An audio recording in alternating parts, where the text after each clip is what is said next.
Mula sa pagiging mayor ng Davao hanggang sa pag-upo bilang ika-16 na Pangulo ng Pilipinas, si Rodrigo Duterte ay isang leader na kinilala sa kanyang matapang na pamumuno. Pero ngayon, nasaan na nga ba siya?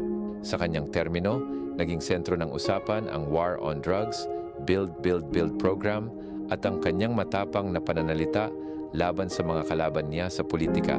Hindi maikakaila, maraming sumuporta, pero marami rin ang bumatikos. Matapos ang kanyang pagbaba sa pwesto noong 2022, tila mas pinili ni dating Pangulong Rodrigo Duterte ang tahimik na buhay sa Davao.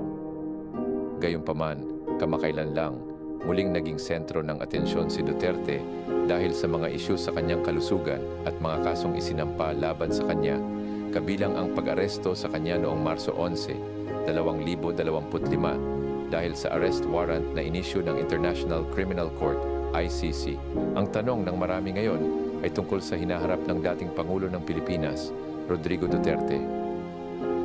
Matapos ang kanyang 6 na taong termino, marami ang nagtatanong kung ano ang susunod na kabanata sa kanyang buhay at karera.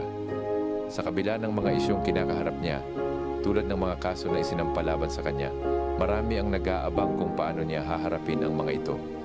Ang kanyang mga taga-suporta ay naniniwala na mananatili siyang malakas at hindi babagsak, samantalang ang kanyang mga kritiko ay nag-aabang ng kanyang pagbagsak. Ngunit ang tanong ng marami ngayon ay, ano ang magiging susunod na kabanata sa kwento ni Duterte? Magiging aktibo pa ba siya sa politika o magiging tahimik na lamang siya sa kanyang pagre-retiro? Ang lahat ng ito ay nanatiling tanong na naghihintay ng kasagutan.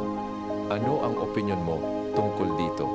I-comment mo sa baba at huwag kalimutang mag-subscribe.